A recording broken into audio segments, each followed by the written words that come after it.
And welcome back, ladies and gentlemen, to another day here of the NFL Today. It is Sunday, November 9th, 2014. This is the Wrestle Vessel, Triple T Hamilton, and today I'm going to pay tribute to one of the greatest announcers in football, Don Criqui.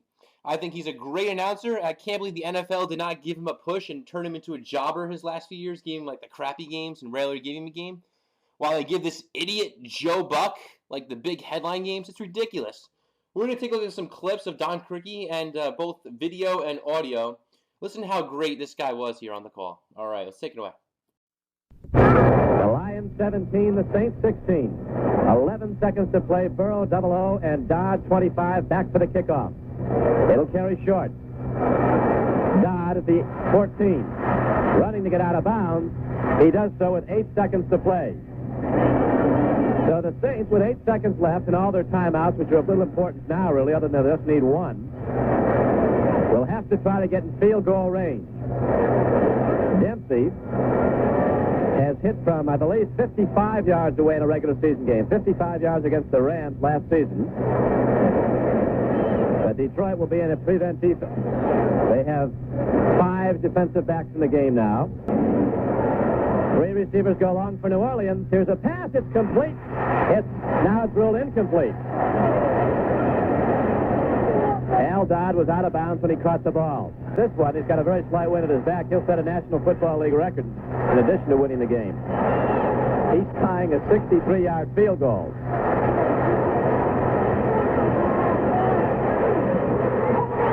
I don't believe this. It's good! I don't believe it! The field goal attempt was good from 63 yards away! It's incredible! Tulane Stadium has gone wild! A 63-yard field goal!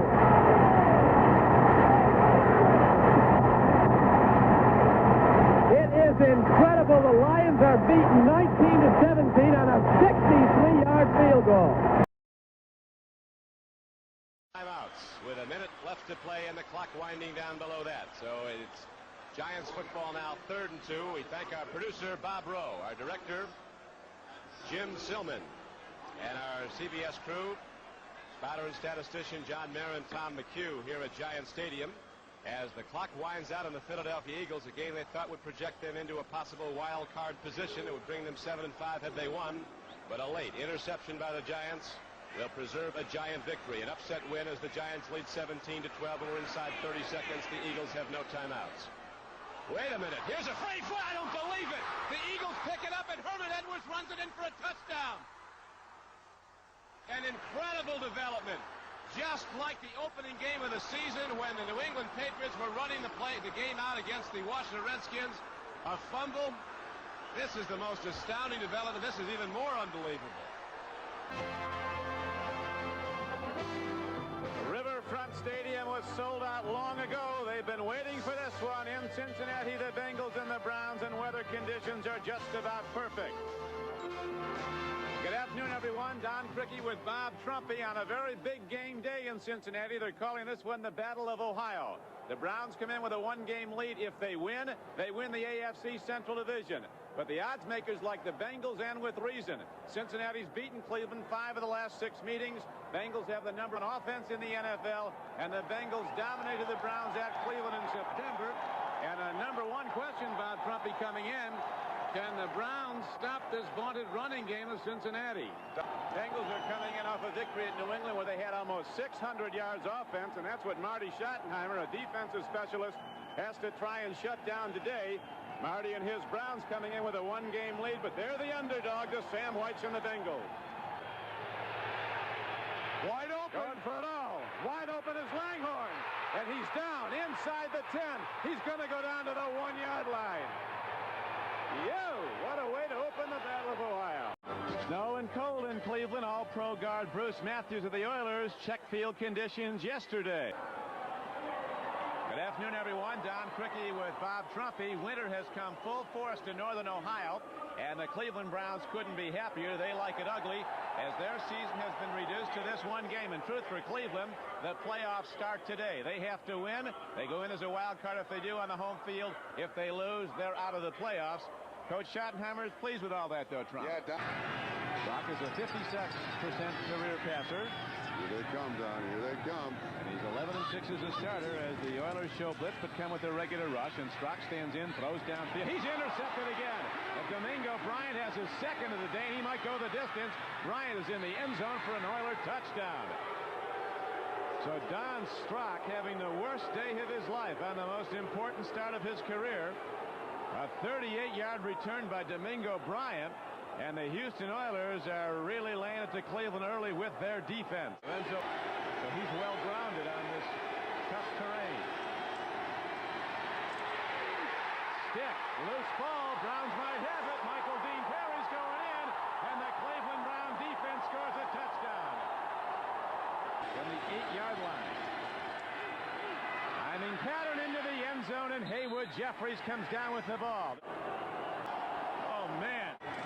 Very big extra point is spun up and good by Matt Barr. And the Cleveland Browns all of a sudden have put up 14 unanswered points, and they're back to within 2 with 13-17 to play. With the chill factor well below 0, it is electrically charged here at Cleveland Stadium with excitement as the Browns have rallied. Down 23-7. They've now come back 23-21 they trail as they kick off. And the Oilers wait for it. That's Alan Pinkett running the ball back across the 20. He breaks it. Alan Pinkett was in open field. The last man to get him got him. And that was the man who kicked off Matt Barr. Now I think Houston has to protect against a block punt attempt here by Cleveland.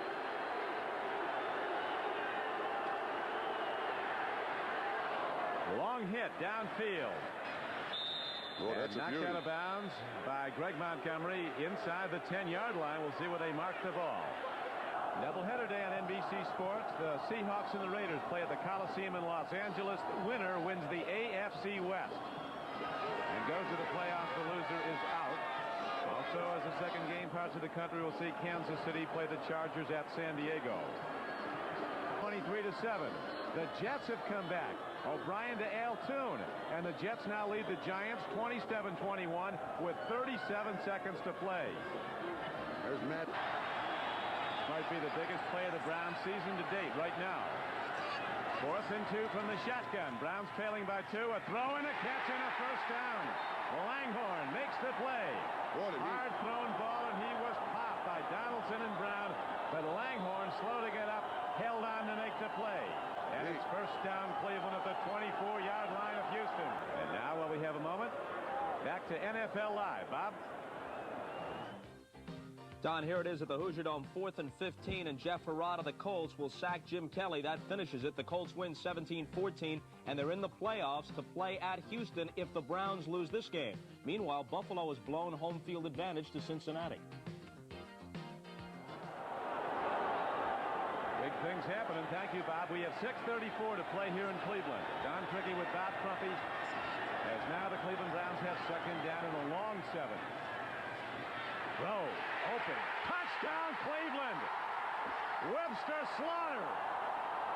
So Strock, who was almost run out of town in the first half, now becomes the toast of Cleveland, Ohio, with a line drive strike for a touchdown. The Jets, I would say the Jets have just scored their most important victory, the most valued victory by that franchise since they beat the Colts in the '69 Super Bowl, beating the Giants today. That's how much antipathy there is between those two teams that play at the same ball yard. They're at Giant Stadium today. The Jets get a winning season out of it, and they could conceivably have knocked the Giants out of the playoffs. They did knock them out of the divisional championship. The Giants must now sit and watch Rams play San Francisco to know whether or not they're still in the playoffs. He had to step on the defenders, but it was too long. Now back to NFL Live. Bob? Bob Costa's back in New York. Here's how the Jets upset the Giants. Ken O'Brien, 5 yards to Altoon with just 37 seconds left. They win 27-21. Bill Parcells and the Giants don't win the NFC East. The Eagles do. The Giants are a wild card if the Niners beat the Rams tonight, but if the Rams win, they are in and the Giants are out.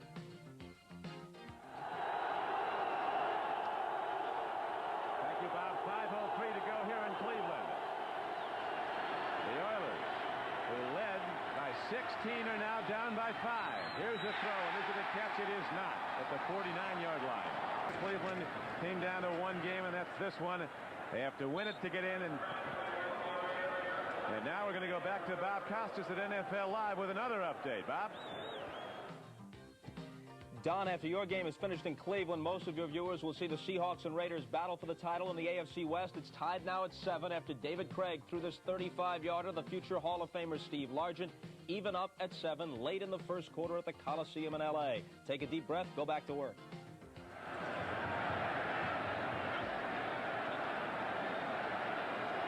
Thank you, Bob. Interesting development there, 7-7. The Raiders and the Seahawks playing for the AFC West title. Look at those numbers after those 3 interceptions in the first quarter. Penalty markers go down on a 2nd down and 8 play, and the game clock's down to 3 minutes remaining. Carney approaches the ball. It's a 1-hopper, a 3-hopper now downfield, and here comes Eric Metcalf across the 20 and the 30 on the run. Metcalf across the 40 and the 50. 8 seconds left. Can Jake the Snake get him in field goal range in that time? Well, we'll find out in a moment. But first, we're going back to Jim Nantz in New York and a look at the playoff picture. Yes, let's set the stage for you here, Don. It's all set now. Saturday, Buffalo and Miami will be up first. And then the other game that day, Arizona or Tampa Bay against Dallas. Those games on ABC. Sunday, we're here with the NFL today at 12 noon Eastern, followed by the Patriots at Jacksonville. And then late, it'll be Green Bay at San Francisco on Fox. Let's go back to you. All right, Jim, and here we have the ball at the 44-yard line of the Chargers. 8 seconds, 7 seconds now, the official time on the clock. You got to make something happen fast here, Beasley, and get out of bounds or get a timeout called and try the long field goal. I well remember that from the '82 playoff game between the Chargers and the Dolphins. Jake the Snake fires. He's got a guy. Do they get timeout called? They do with 3 seconds left. So the ball is positioned at the 34-yard line. It would be a 51-yard field goal. And here comes Chris Jackie. Jackie, the field goal kicker, was picked up when Joe Nedney suffered a knee injury against Kansas City on November 29th. Jackie in the fourth quarter or overtime is 40 for 52 during his career. The Arizona Cardinals, the beleaguered Cardinals, the last winning season they had was 14 years ago. The last playoff team in '82, that was a strike year. The last playoff team in a non-strike year was 23 years ago, 1975. They are chanting Jackie, Jackie, Jackie. What a moment. If he hits it, the Cardinals are going to the playoffs. The demons will be exorcised. They may give him Mesa if he hits it. It's officially a 52-yarder. Chargers are rushing all 11. Snap and set down good. Ball is on the way. It's hit hard. It's good. The Cardinals win, and they go to the playoffs on a 52-yard field goal. Once again, the final score. The Cardinals 16, the Chargers 13 for Beasley Reese. This is Don Criqui saying so long from Tempe, Arizona. This has been a presentation of CBS Sports, and it has been a great one.